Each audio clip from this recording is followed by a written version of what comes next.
बच्चों, स्वागत है मेरे नए वीडियो में। और आज के इस वीडियो में हम लोग क्लास 12 मैथ एनसीईआरटी की बुक का लेसन नंबर 3 जिसका नाम है आव्यूह के बारे में पढ़ेंगे। और आज जो है हम लोग इसका रिवीजन करने वाले हैं काफ़ी कम समय में। हम लोग इसमें जितने भी इम्पोर्टेंट डेफिनेशंस हैं और 2-3 न्यूमेरिकल्स जो एग्जाम्पल के तौर पे हल करेंगे। ठीक है, तो चलिए स्टार्ट करते हैं।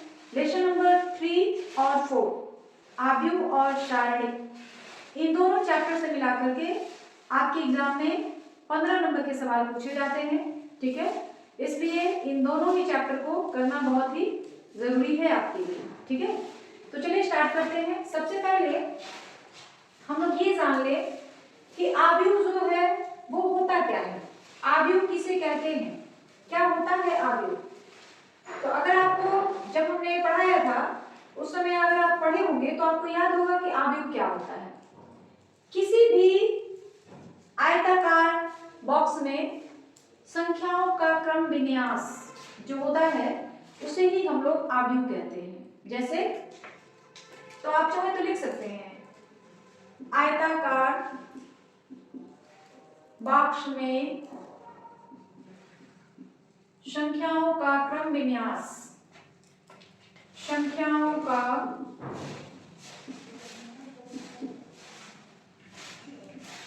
क्रम विन्यास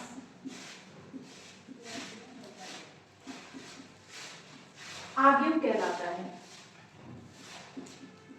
आव्यूह कहलाता है। ठीक है, जैसे हम लोग एक इस तरह का ले लें,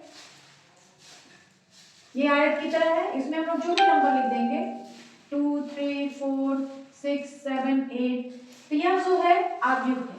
ठीक है, किसी भी आयताकार बॉक्स में संख्याओं का जो क्रम विन्यास होता है, संख्याओं का जो संग्रह होता है उसे ही हम लोग क्या कहते हैं, आव्यूह कहते हैं। ठीक है, अब आव्यूह कितने प्रकार के होते हैं देख लीजिए। आव्यूह जो है हमने 8 प्रकार के आव्यूह लिख रखे हैं। पहला होता है वर्गाकार आव्यूह। सबसे पहले हम लोग ये जान लें कि मान लीजिए कि ये हमारा आव्यूह है, इसमें क्या क्या चीजें होती हैं, एक आव्यूह में क्या क्या चीजें होती हैं। तो आव्यूह में मूल रूप से 2 चीजें होती हैं, एक को हम लोग पंक्ति बोलते हैं और एक को हम लोग स्तंभ बोलते हैं। तो जो क्षैतिज लाइन में लिखी गई संख्याएं होती हैं उनको पंक्ति, और जो ऊर्ध्वाधर लाइन में लिखी गई संख्याएं होती हैं उन्हें हम लोग स्तंभ बोलते हैं। ठीक है, जैसे देखिए यहाँ पर ये क्षैतिज लाइन है ना, लिखी गई संख्या क्या है 2, 3 और 4, तो इसको हम लोग पंक्ति बोलेंगे, पंक्ति। यानी इस आव्यूह में कितनी पंक्तियां हैं, 2, जिसको हम लोग रो कहते हैं, इंग्लिश में हम लोग रो बोलते हैं। ठीक है, तो इसमें कितनी पंक्तियां हैं, 2। पहले वाले को हम लोग बोलते हैं R1 और दूसरे वाले को हम लोग कहते हैं R2। ठीक है, यानी उस आव्यूह में पंक्तियां कितनी हो गई, 2, और जो ऊपर नीचे ऊर्ध्वाधर लाइन में लिखी गई होती है उसी को हम लोग क्या बोलते हैं, स्तंभ बोलते हैं। तो इसमें कितने स्तंभ हैं देख लीजिए, इस वाली लाइन को हम लोग बोलेंगे C1, इस वाली लाइन को हम लोग बोलेंगे C2 और इस वाली लाइन को हम लोग बोलेंगे C3। यानी एक आव्यूह में 2 चीजें होती हैं, एक को हम लोग पंक्ति बोलते हैं और एक को हम लोग स्तंभ बोलते हैं। पंक्ति को हम लोग I से और स्तंभ को हम लोग J से डिनोट करते हैं। पंक्ति को I से, स्तंभ को J से प्रदर्शित किया जाता है। तो ये तो हो गई आव्यूह की बात। एक आव्यूह मान लीजिए A है इस तरह, तो इसको हम लोग AIJ लिखते हैं इस तरीके से। I क्या है, पंक्ति की संख्या है, और J क्या है, स्तंभ की संख्या है। यानी रो पंक्ति हो गया, स्तंभ क्या हो गया, कॉलम हो गया। आगे बात समझ में। उसके बाद आव्यूह की कोटि, आव्यूह की कोटि को हम लोग m into n कहते हैं। अब ये m क्या है, पंक्तियों की संख्या है, और n क्या है, स्तंभों की संख्या है। यानी मान लीजिए आपको इस आव्यूह का कोटि निकालना है। ठीक है, तो उसमें हम लोग देखेंगे कि किसी भी आव्यूह में पंक्ति कितनी है और स्तंभ कितने हैं। जितनी पंक्ति होंगी वो उसको मल्टीप्लाई कर देंगे, जितने स्तंभ होंगे वो दोनों को आपस में मल्टीप्लाई कर देंगे, गुणा कर देंगे, तो वही जो होगा क्या कहा जाएगा, उस आव्यूह की कोटि कही जाएगी। जैसे यहाँ पे देखिए इस आव्यूह में कितनी पंक्तियां हैं? 2। स्तंभ कितने हैं? 3। तो इस आव्यूह की कोटि कितनी हो जाएगी? 6। यानी यह जो आव्यूह है वह कितनी कोटि का है, कितने ऑर्डर का है? 6 ऑर्डर का है। ठीक है, यानी उसमें कितने अवयव हैं, कितनी संख्याएं हैं। संख्याओं की जगह पे आप ABCDEFGH भी लिख सकते हैं। तो उसमें कितने अवयव हैं, कितनी संख्याएं हैं, यही जो होता है उस आव्यूह की कोटि कहलाती है, या उस आव्यूह का ऑर्डर कहा जाता है, या डिग्री भी कही जाती है। इतनी बात समझ आ गई? कोटि क्या है आव्यूह का? आगे बढ़ लिया जाए। चलिए, आव्यूह के प्रकार देखिए, ये एग्जाम में आता नहीं है कि आव्यूह कितने प्रकार के होते हैं, लेकिन इस पे सवाल आते हैं। आपको पता ही नहीं रहेगा कि विकर्ण आव्यूह क्या है, वर्ग आव्यूह क्या है, आयताकार आव्यूह क्या है, तो फिर आप सवाल लगा नहीं पाएंगे बेटा। इसीलिए इन सारे टाइप्स के बारे में जानना जरूरी है। तो हम लोग काफी शॉर्टकट में पढ़ेंगे सारे शॉर्ट इसके पार्ट के बारे में। पहला है वर्गाकार आव्यूह। अभी हमने बताया कि एक आव्यूह को हम लोग इस तरह दिखाते हैं, तो ये आयताकार आव्यूह है। वर्गाकार का मतलब जिसमें पंक्ति और स्तंभ दोनों की संख्या बराबर होगी, वैसे आव्यूह को हम लोग क्या कहते हैं? वर्गाकार आव्यूह कहते हैं। जैसे ये एक आव्यूह ले लीजिए, यहाँ पे लेते हैं, जगह नहीं यहाँ पे लेते हैं।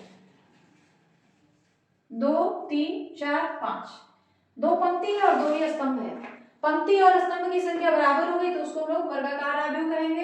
आयताकार आव्यूह जिसमें पंक्ति और स्तंभ की संख्या बराबर नहीं है तो वैसे आव्यूह को हम लोग आयताकार आव्यूह कहेंगे।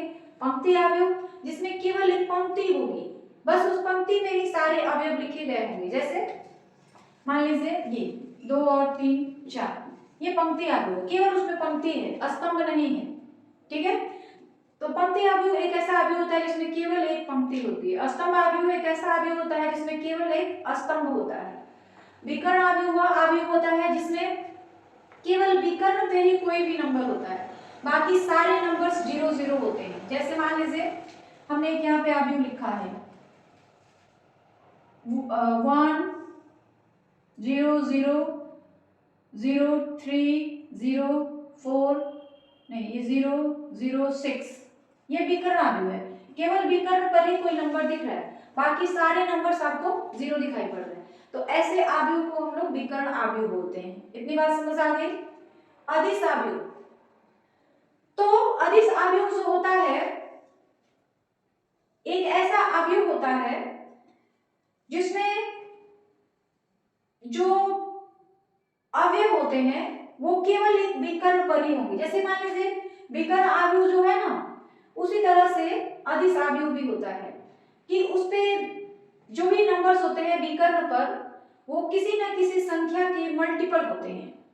जैसे यहाँ पे क्या है कि संख्या से तो मल्टीपल नहीं है, तो वहां पे कोई भी नंबर ले सकते हैं और सारे नंबर एक दूसरे के बराबर हो सकते हैं। जैसे मान लीजिए सारे नंबर 2 2 हो गए, सारे नंबर विकर्ण पर के 3 3 हो गए, सारे नंबर 5 5 हो गए, तो ऐसे आव्यूह को हम लोग अदिश आव्यूह बोलते हैं। विकर्ण आव्यूह विकर्ण पर कोई नंबर हो बाकी सारे 0।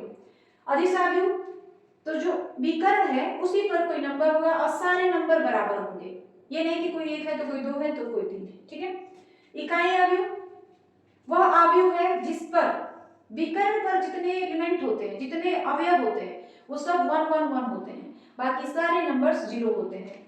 इकाई आव्यूह का मतलब ये 1 0 0 0 1 0 0 0 1, ये इकाई आव्यूह है। मतलब जो विकर्ण है उस पर संख्या 1 उपस्थित है, बाकी सारे जो है 0 है। शून्य आव्यूह जिसके सारे अवयव शून्य होते हैं। तो सारे पार्ट समझ आ गए आपको कि जो आव्यूह है उसके कितने प्रकार होते हैं। ठीक है, आगे बढ़ा जाए। उसके बाद है आव्यूह का परिवर्त। मान लीजिए कोई आव्यूह है A और इसका मान इस तरह से दिया है 2 3 5 6, इसका परिवर्त निकालना है। तो परिवर्त का मतलब होता है कि जो पंक्ति है और जो स्तंभ है उसको आपस में परिवर्तित कर दिया जाए। जो पंक्ति है उसको स्तंभ बना दिया जाए, जो स्तंभ है उसको पंक्ति बना दिया जाए।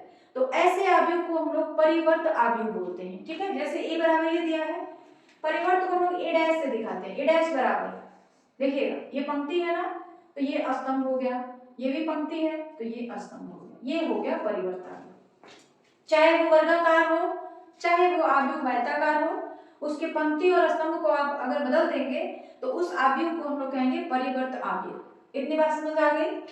अब परिवर्त आव्यूह के प्रकार, परिवर्त आव्यूह के प्रकार दो होते हैं, एक होता है सममित आव्यूह और एक होता है विषम सममित आव्यूह। सममित आव्यूह का मतलब होता है, आव्यूह का परिवर्त तो समझ आ रहा है ना, परिवर्त आव्यूह के प्रकार मतलब जो आव्यूह है वह भी परिवर्त टाइप का ही होना चाहिए। तो परिवर्त आव्यूह जो होता है वो होता है a डैश बराबर a, मतलब कोई आव्यूह है a, ठीक है, उसका हमने परिवर्त निकाला है a डैश और ये दोनों आपस में क्या हो रहे हैं, बराबर हो जा रहे हैं। a अगर a डैश के बराबर होता है तो ऐसे आव्यूह को हम लोग बोलते हैं कौन सा आव्यूह, सममित आव्यूह। विषम सममित आव्यूह जो होता है a बराबर माइनस ऑफ a डैश, तो ऐसे आव्यूह को हम लोग विषम सममित आव्यूह कहते हैं, ठीक है।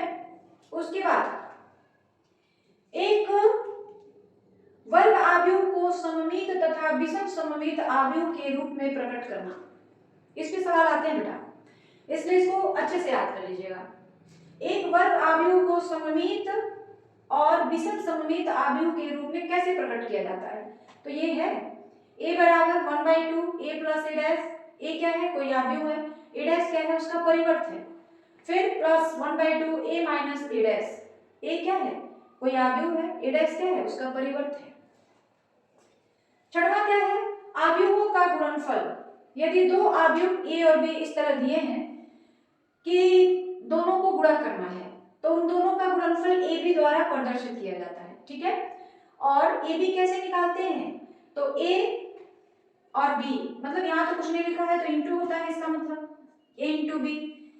a आव्यूह a की iv पंक्ति, कोई भी आव्यूह है उसकी iv पंक्ति लेते हैं और आव्यूह b का जेवा स्तंभ, ठीक है। नहीं समझ आए तो एक उदाहरण से इसको समझेंगे। और ये चीज जो है ना बेटा बहुत ज्यादा इंपॉर्टेंट है, एग्जाम में अक्सर इस पर एक सवाल पूछा जाता है और बच्चे अगर नहीं जानते हैं तो वहीं पे उनका कंफ्यूजन हो जाता है, गलती हो जाती है, इसलिए इस चीज को अच्छे से समझने की जरूरत है, ठीक है। इसको हम लोग एग्जांपल से समझेंगे। जैसे मान लीजिए a बराबर हमने लिया हुआ है यहाँ पर 2 3 और 1 2, ठीक है, और b बराबर हमने ले रखा है, b बराबर हम ले ले कुछ मान लीजिए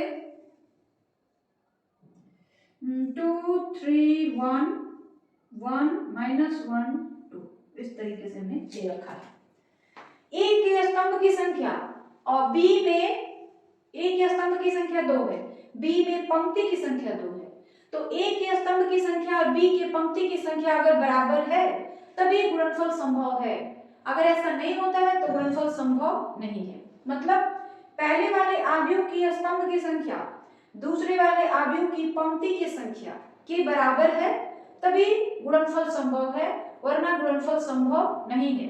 ये जरूरी नहीं है कि हर केस में दो आव्यूहों को आप आपस में गुणा कर सकते हैं, ये तभी संभव है जब पहले वाले आव्यूह के स्तंभ की संख्या और दूसरे वाले आव्यूह के पंक्ति की संख्या आपस में बराबर हो, तभी गुणनफल संभव हो पाता है, वरना दो आव्यूहों का गुणनफल संभव नहीं हो पाता है। अब यहाँ पे देख लीजिए, पहले चेक कर ले कि इन दोनों आव्यूहों का गुणनफल संभव है या नहीं है। तो हम देख रहे हैं कि पहले स्तंभ की संख्या 2 है और दूसरे आव्यूह में पंक्ति की संख्या 2 है, इसका मतलब हम इन दोनों को आपस में गुणा कर सकते हैं। तो इन दोनों को आपस में हम गुणा कैसे करेंगे वो देखते हैं। देखिए जगह की थोड़ी सी समस्या है लेकिन देखिएगा ध्यान से। a इंटू बी हमको निकालना है, तो ए बी को आप a इंटू बी लिखिए या सी भी लिख सकते हैं। देखिए आव्यूह a जो है, पहला आव्यूह जो है उसका हम लोग पहली पंक्ति लेंगे, पहली पंक्ति, और इस पहली पंक्ति से इन तीनों स्तंभों में बारी बारी से मल्टीप्लाई करेंगे, बारी बारी से गुणा कर देंगे, ठीक है। जैसे देखो 2 3 1 2, ये a हो गया, इंटू b क्या है 2 3 1 1 माइनस 1 2। पहली पंक्ति लीजिए और तीनों स्तंभों में गुणा कर दीजिए। तो देखिए क्या करेंगे, 2 से 2 में पहली पंक्ति लेंगे हम, इसका ये दोनों ले रहे हैं, ठीक है, और इन्हीं दोनों से इन तीनों में बारी बारी से मल्टीप्लाई करेंगे। 2 इंटू 2 कितना हो जाएगा 4, ठीक।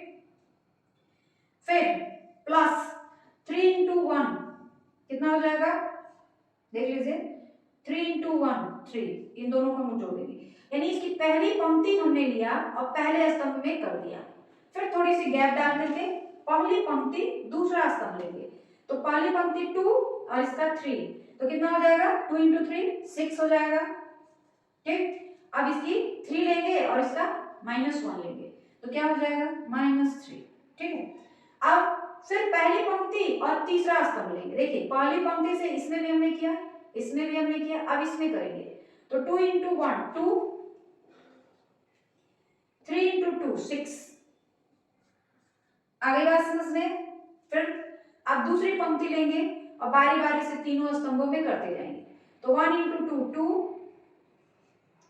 2 इंटू 1 2, ठीक। फिर इसी पंक्ति से इन इसमें दूसरे वाले में करेंगे, पहले में तो हमने कर दिया, दूसरे में करेंगे 1 इंटू 3 3, 2 इंटू -1 -2, फिर इसी पंक्ति से तीसरे स्तंभ में करेंगे 1 इंटू 1 1, 2 इंटू 2 4, तो अभी हमारे पास क्या हो जाएगा देख लीजिए, 4 and 3 7, 6 and 3 3, 2 and 6 8, 2 and 2 4, 3 minus 2 1, 1 और 2 3, इससे क्या गया ना, तो 1 से 1 में 1 और 2 से 2 में 4 हो गया यहाँ पे, तो कितना आ जाएगा 5, तो ये आपका आंसर हो जाएगा, यानी दोनों जो अवयव थे उनका गुणनफल क्या हो जाएगा वो, ठीक है। अब है कि दो अवयवों का जो गुणनफल होता है उसके क्या क्या गुण होते हैं, दो अवयवों का जो गुणनफल होता है उसके क्या क्या गुण होते हैं। तो दो अवयवों का गुणनफल का जो पहला गुण होता है वो ये कि दो अवयवों का गुणनफल क्रम विनिमय नियम का पालन नहीं करता है, यानी ये जरूरी नहीं है कि AB not equal to BA, ये नहीं होता है, क्रम विनिमय नियम का वो पालन नहीं करता है। दूसरा नियम ये होता है कि वो सहचर्य नियम का पालन करता है, यानी A B into C is equal to ABC, सहचर्य नियम का पालन करता है। और तीसरा नियम ये है कि वो वितरण नियम का भी पालन करता है, इसको हम कहते हैं क्रम विनिमय नियम, क्रम विनिमय, इसका पालन ये नहीं करता है। इसके बाद है सहचर्य, इसका ये पालन करता है। और तीसरा होता है वितरण नियम, तो वितरण नियम का भी पालन करता है। AB plus C is equal to AB plus AC, इसको हम कहते हैं वितरण नियम, वितरण नियम। तो जो दो अवयवों का गुणनफल होता है वो क्रम विनिमय नियम का पालन नहीं करता है, सहचर्य नियम का पालन करता है और वितरण नियम का भी पालन करता है। तो ये सारे जो अवयव के इंपॉर्टेंट फॉर्मूले थे वो थे, अवयव से इंपॉर्टेंट डेफिनेशन थे वो थे। अब हम लोग इन्हीं सारे डेफिनेशंस के आधार पे, इन्हीं सारे फॉर्मूलों के आधार पे कुछ न्यूमेरिकल प्रॉब्लम को सॉल्व करेंगे ताकि हमको प्रैक्टिस हो जाए कि एग्जाम में जो सवाल आएंगे वो किस तरह से हल करना है, ठीक है। तो इसका आप जल्दी से स्क्रीनशॉट ले लीजिए तब आगे बढ़ा जाए। देखो बेटा, समय तो आपके पास है नहीं, काफी लेट हो चुकी है, लेकिन फिर भी अगर आप चाहते हैं कि एग्जाम में बढ़िया नंबर पा जाए, बढ़िया नंबरों से पास हो जाए, तो बेटा मेहनत तो करनी पड़ेगी। मैथ है तो मैथ में तो भाई आपको प्रैक्टिस चाहिए, ये नहीं कि केवल फॉर्मूला रटते जाएंगे और सवाल लग जाएगा, ऐसे जरूरी नहीं है। आप अगर फॉर्मूला जानते हैं, बहुत बच्चे ये सोचते हैं बेटा कि फॉर्मूला याद है तो सवाल लगा लेंगे, नहीं, फॉर्मूला अगर याद है तो सवाल को कम से कम एक बार लगाइए, उससे बेटा आपको अपनी कमी पता चलेगी कि आप कहाँ उस सवाल को भूल जाते हैं, वो आप पकड़ लेंगे। तो आप उस चीज पे फोकस करेंगे कि यहाँ पे जब मैं सवाल लगाता हूँ तो यहाँ पे मुझे गड़बड़ी होती है, ये स्टेप मुझे नहीं समझ आता है, तो आप उस स्टेप को गोला कर दीजिए और उसको बार बार देखिए कि यही वो जगह है जहाँ पे मैं बार बार गलती करता हूँ, तो इस गलती को सुधारिए। ये जरूरी नहीं है कि फॉर्मूला आपको याद है तो आप आसानी से सवाल को हल कर लेंगे। बहुत बार ऐसा होता है बच्चे फॉर्मूला याद है, सवाल भी उनको पता है कि कैसे कैसे लगाना है, बट प्रैक्टिस नहीं किए रहते हैं, मार खा जाते हैं, क्योंकि प्रैक्टिस नहीं रहती बेटा, बीच में जाके सवाल फंस जाता है, आगे बढ़ता ही नहीं है, क्योंकि आपको पता नहीं कि मेरी कमजोरी कहाँ है। लेकिन वही सवाल आप 2 बार 3 बार लगा लोगे बेटा तो आपको अपनी कमी पता चल जाएगी, और जब कोई भी इंसान अपनी कमी को पकड़ लेता है ना तो वो जीवन में काफी आगे जा सकता है। वैसे कहने और समझने को कुछ नहीं बेटा, बचा तो बस एक ही बात है कि आप जितना हो सके बेटा पढ़िए, पढ़ोगे नहीं बेटा रिजल्ट खराब होगा, आपकी बदनामी, माँ बाप की बदनामी, इसलिए बेटा पढ़िए। दूसरी चीज, किसी भी स्टूडेंट का, किसी भी विद्यार्थी का सबसे बड़ा मोटिवेशन पावर जो होता है ना वो उसका डर है। अगर उसके अंदर ये डर है कि मैं अगर नहीं पढ़ूंगा एग्जाम में फेल हो जाऊंगा, मेरी कितनी बेइज्जती होगी, मेरे परिवार वालों की कितनी बेइज्जती होगी, तो ये चीजें अगर वो सोचता है ना बेटा तो वो कभी फेल नहीं हो पाएगा। लेकिन जो लोग ऐसा नहीं सोचते हैं, चलो फेल होंगे तो क्या होगा, अगले साल पेपर दे लेंगे, ये बात, ये सोच रखने वाले जो लोग हैं वो सक्सेस नहीं हो पाएंगे। और वैसे भी आपको पता है कि बिना करे कुछ मिलने वाला नहीं है।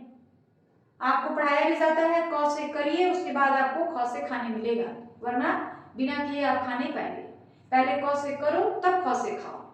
इस बात को हमेशा आप माइंड में रखिएगा कि बिना मेहनत किए कोई काम होने वाला नहीं है दुनिया में। और अभी के जो भी 4-5 साल है ना बेटा, ये आप मेहनत करके अगर बिता दोगे तो आगे के आपके 50 साल 60 साल आसानी से बीत जाएंगे। लेकिन अगर ये 4 साल 5 साल जो है, इसी को हम लोग गोल्डन टाइम बोलते हैं। Student life is golden life, student time is golden time, इसको गोल्डन टाइम बोला गया है। जो स्टूडेंट की जिंदगी होती है, जो विद्यार्थी की जिंदगी होती है, वो गोल्डन की तरह कीमती होती है। अगर इस टाइम को आप ऐसे ही सोने में और खाने में बिता दिए तो फिर आपका जीवन जो होगा सफल नहीं हो पाएगा। यही वो समय है जब बच्चा अपने आप को मजबूत करता है, आगे कुछ कर गुजरने की हिम्मत रखता है, और अभी से लगातार लगातार आप प्रैक्टिस करते जाएंगे तो आप आगे जीवन में सक्सेस हो जाएंगे, आपकी जिंदगी सुखमय होगी। और ये समय अगर बिता दोगे बेटा तो फिर आगे कुछ नहीं हो सकता आपका, ठीक है। खैर छोड़िए, अभी भी आप अगर नहीं पढ़े तो कम से कम अब तो जाग जाइए, अब तो पढ़ाई शुरू कर दीजिए, ठीक है। चलिए, तो इसका आपने फोटो ले लिया, आगे बढ़ा जाए। अब हम लोग एक सवाल को हल करेंगे, और यह सवाल देख लीजिए 2020 के एक्स बी सेट में आया हुआ है और 2024 के एफ डी सेट में आया हुआ है। तो देखो बेटा, मैं क्वेश्चन सेटर तो हूं नहीं कि मैं यही बता दूंगी कि यही सवाल एग्जाम में आएगा। हम लोग केवल अनुमान लगाते हैं कि हाँ ये इस टाइप का सवाल एग्जाम में आ सकता है। मैं किसी को धोखा में नहीं रखना चाहती हूँ, जो सच है वो सामने आना चाहिए। तो देखिए, मैं ये नहीं गारंटी लूंगी कि ये सवाल आ जाएगा, हाँ इस टाइप के सवाल आते हैं, क्योंकि हम लोग पिछले 4 साल 5 साल का पेपर उठाते हैं, उसमें देखते हैं कि किस पैटर्न बेस पर सवाल पूछे जा रहे हैं। तो ये 2020 और 2024 में पूछा गया है, तो इस साल भी यही पैटर्न होगा और इस तरह के सवाल आपसे पूछे जा सकते हैं। तो ऐसे सवालों को हल करने के लिए हम लोग क्या करते हैं, देखिए सबसे पहले इस आव्यूह के जितने भी अवयव हैं सबको 2 से इंटू कर दीजिए, क्योंकि आगे 2 लगा है ना, तो क्या हो जाएगा 2 6 0 एंड 2x, ठीक है। फिर दूसरे आव्यूह के साथ इसको जोड़ दीजिए, 2 इंटू वाई, मतलब जोड़ना है आपको, तो क्या हो जाएगा 2 प्लस वाई, इसको 6 में 0 जोड़ेंगे तो 6 ही हो जाएगा, 0 1 तो 1 ही होगा, 2x plus 2 is equal to 5 6 1 8, ठीक। उसके बाद क्या हो जाएगा, देखिए ये अवयव इस 5 के बराबर होगा, यानी 2 plus y is equal to 5, तो y इज इक्वल टू 3, यहाँ पे x है और यहाँ पे 8 है, तो 2x plus 2 is equal to 8, तो 2x इज इक्वल टू 2 इधर जाएगा 6 घट जाएगा 8 में से, तो x इज इक्वल टू भी 3। तो ये हमारे सवाल का आंसर हो गया। और इस तरह के सवाल अगर आपसे पेपर में पूछे जाते हैं तो आपको इसी तरीके से इसको हल करना है। आगे बात समझ में, कोई कंफ्यूजन नहीं, आगे बढ़ा जाए। हल करेंगे जो 2020 में FU सेट में पूछा गया है, ठीक है, और 2023 में भी पूछा गया है, इसलिए यह सवाल जो है काफी इंपॉर्टेंट है आपके लिए भी। तो चलिए देखते हैं क्या करना है। fx का मान दिया हुआ है, इसी आधार पर हम लोग fy का मान निकाल लेते हैं, ठीक है। तो fy का मान क्या हो जाएगा, जैसे जैसे ये चीज दिया है सारा वही रहेगा, बस x की जगह पे आपको y लिखना है। जैसे cos x तो cos y, minus sin x तो माइनस sin y। जहां जो जो चीजें दी गई हैं x की जगह पे हमको y लिखना है और ये नंबर्स वैसे ही रह जाएंगे। तो cos y minus sin y 0, फिर sin y cos y 0, फिर 0 0 1। ये fy का मान हो गया। अब हमको दिखाना है कि fx और fy दोनों को मल्टीप्लाई करेंगे तो fx प्लस y आ जाएगा, यानी यहाँ पे x था तो हमने y रखा। अब जब हम इन दोनों को मल्टीप्लाई करेंगे ना तो इस x की जगह पे x प्लस y आ जाएगा। ये चीज आपको प्रूफ करके दिखाना है। तो fx का मान मिला है, fy का मान मिला है, दोनों को हम लोग क्या करेंगे मल्टीप्लाई कर देंगे। fx इंटू fy, दोनों को इंटू कर लेते हैं, क्या होगा cos x minus sin x 0, फिर sin x cos x 0 0 0 1 into cos y fy का मान ले लेंगे cos y minus sin y 0 sin y cos y 0 0 0 1। इन दोनों को इंटू करना है। तो कैसे इंटू करेंगे देखिए, इसका पहला पंक्ति लेंगे और तीनों स्तंभ में गुणा कर देंगे। तो cos x into cos y, तो ये हो जाएगा cos x into cos y, फिर माइनस sin x और यहाँ पे minus sin x into sin y, ठीक है। फिर 0 तो 0 तो ये 0 ही रह जाएगा। ये तो हो गया पहला, इससे मल्टीप्लाई करें तो cos x into cos y, फिर इससे हमने किया माइनस sin x और इंटू में sin y, और तीसरा हमने क्या किया 0, तो यहाँ पे हम लोग लिख लेंगे 0, ठीक है। आ रही है बात समझ में। उसके बाद अब हम लोग जो होगा इसी से दूसरे वाले को करेंगे, इसी पंक्ति के अवयवों से दूसरे पंक्ति को मल्टीप्लाई कर लेंगे। तो थोड़ा सा बीच में गैप रख लेंगे। उसके बाद cos x into minus sine y, तो लिखेंगे cos x इंटू माइनस आगे लगा देंगे sin y, ठीक। फिर इसका इसके साथ minus sin x into cos y, फिर 0 का 0 के साथ, तो ये 0 ही रह जाएगा।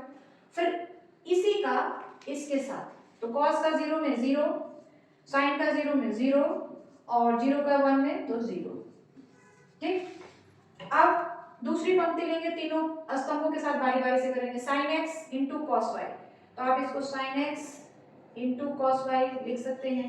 फिर cos x into sin y, दूसरा लेंगे cos x into sin y, फिर इसका 0 तो इसका भी 0, ठीक। फिर इसी से दूसरे वाले को करेंगे, तो sin माइनस आगे आ जाएगा sin y इंटू, इससे करना है ना sin y into sin x, फिर इसका इसके साथ plus cos x into cos y, फिर 0 का 0 में 0, फिर इसी दूसरे का इस तीनों में, तो क्या हो जाएगा 0 प्लस 0 प्लस 0। फिर अब तीसरा लेंगे, तो तीसरा इन तीनों के साथ करेंगे, तो वो भी कितना आ जाएगा देख लीजिए 0, इसका इसमें करेंगे, फिर इसका इसमें करेंगे, फिर इसका इसमें करेंगे, तो ये तो टोटल 0 आ गया। फिर इसी का इस तीनों में करेंगे, तो इसका sin के साथ 0, इसका cos के साथ 0 और इसका 1 के साथ तो 0, फिर इसी तीनों का इसमें, तो 0 के साथ 0 0, 0 के साथ 0 0 और 1 के साथ 1 1। तब हमारे पास क्या हो गया देख लीजिए, cos a into cos b minus sin a into sin b formula होता है किसका, cos a प्लस b यानी x प्लस y का, ठीक। यहाँ पे अगर माइनस कॉमन ले लें तो माइनस हमने कॉमन ले लिया, तो ये क्या हो जाएगा cos x इंटू, या आप कह सकते हैं sin y into cos x minus cos y into sin x, तो ये फॉर्मूला हो जाएगा sin a प्लस b यानी x प्लस y का, और यह जो होगा 0 तीसरा वाला। फिर यहाँ पे भी वही चीज, तो ये देखिए sin x into cos y plus cos x into sin y, तो ये sin a प्लस b का फॉर्मूला है sin x प्लस y। फिर इसका करेंगे तो cos आगे आ जाएगा, sin पीछे चला जाएगा, तो यानी ये जो है cos ए प्लस बी का फॉर्मूला है कॉस एक्स प्लस वाई, और यहाँ तो आ जाएगा 0, फिर यहाँ देखिए 0 0 और 1। अब ये किसके बराबर हो जाएगा, इसको आप लिख सकते हैं f x plus y, proved. तो इस तरीके से यह सवाल जो है हमारा प्रूव्ड हो गया, और यह सवाल आपके एग्जाम के लिए बहुत ही ज्यादा इंपॉर्टेंट है। ठीक है, इस तरह के अगर आपकी बुक में, आप जो भी बुक यूज करते हैं उस बुक में और भी सवाल हो तो उसको प्लीज आप लोग प्रैक्टिस करके जाइएगा। ठीक है, तो देख लीजिए, कोई दिक्कत है? कोई दिक्कत नहीं, आगे बढ़ा दो। एक और सवाल को हल करेंगे। यह सवाल जो है 2019 और 2022 में पूछा गया है, और यह सवाल 8-8 नंबर में पूछा गया है, तो हो सकता है ये सवाल आपके लिए भी इंपॉर्टेंट हो जाए। तो देखिए इसको कैसे करेंगे। सबसे पहले b प्लस सी का मान निकालते हैं। हमको ये सिद्ध करना है ना, a b plus C is equal to A B plus A C. तो पहले हम b प्लस सी का मान निकाल दें, तो b प्लस सी 2011, सी का -1 2 3 1, इसका मान कितना आ जाएगा 2 - 1 1 2 4 2। अब इसमें a से मल्टीप्लाई कर देना है, तो a का मान है हमारे पास 1 0 1 1, और b प्लस सी का मान है हमारे पास 1 2 4 2। इन दोनों को हल करा जाए तो 1 से 1 में 1, फिर 0 से 4 में तो 0, फिर इसी से दूसरे वाले में 1 से 2 में 2, फिर 0 से 2 में तो 0, फिर दूसरे वाले से 1 से 1 में 1, फिर 1 से 4 में 4, फिर 1 से 2 में 2, फिर 1 से 2 में 2। तो ये कितना हो जा रहा है हमारे पास 1 2 5 एंड 4, ये हो गया। अब हम राइट हैंड साइड को निकालेंगे। ए बी, पहले ए और बी को मल्टीप्लाई कर देते हैं, तो ए का मान कितना है 1 0 1 1, बी 2 0 1 1, दोनों को इंटू कर लीजिए। 1 2 कितना हो जाएगा 1 × 2 2, फिर 0 × 1 0, फिर 1 × 0 0, 0 × 1 0। ठीक है, फिर दूसरा रो लेंगे 1 × 2 2, 1 × 1 1, फिर 1 × 0 0, फिर 1 × 1 1। तो ये कितना आ जाएगा 2 0 3 1। अब इसी तरह से ए सी निकालेंगे, a × c। ए का मान हमारे पास 1 0 1 1, और सी का मान -1 2 3 1। ये कितना आ जाएगा 1 × -1 कितना हो गया -1, 0 × 3 0, फिर 1 × 2 कितना हो जाएगा 2, फिर 0 × 1 0, फिर 1 अब पहले 1 × -1 तो -1, 0 × 3 0, फिर इसी से दूसरे वाले में 1 × 2 2, 0 × 1 0, फिर दूसरा रो लेंगे तो 1 × -1 -1, 1 × 3 3, फिर इसी का दूसरे वाले में 1 × 2 2, 1 × 1 1। तो ये कितना आ जाएगा हमारे पास -1 2 2 3। अब दोनों को जोड़ दिया जाए, A B plus A C. A B की वैल्यू है हमारे पास 2 0 3 1, और ए सी की वैल्यू है हमारे पास -1 2 2 3। अब दोनों को ऐड करिए तो 2 - 1 कितना आ जाएगा 1, 0 + 2 2, 3 2 5 1 3 4। देखिए आ गया ना, यानी A B plus C is equal to A B plus A C, यही है वितरण का नियम। ठीक है, तो ये सवाल कंप्लीट हो गया, और इसी तरह से आप और ज्यादा सवालों का प्रैक्टिस कर लीजिएगा, क्योंकि बिना प्रैक्टिस के मैथमेटिक्स की पढ़ाई नहीं होती है बेटा। ठीक है, आज के वीडियो में बस इतना ही, और वीडियो के लास्ट में मैं यही कहना चाहती हूँ कि अगर आपको हमारे वीडियोज अच्छे लगते हैं तो प्लीज़ हमारे चैनल को सब्सक्राइब कर लीजिए, ताकि जो भी यहाँ से नोटिफिकेशन दिए जाए वो आपको समय पर मिल जाए, और हमारे वीडियो को जितना ज़्यादा हो सके लाइक शेयर और सब्सक्राइब करें।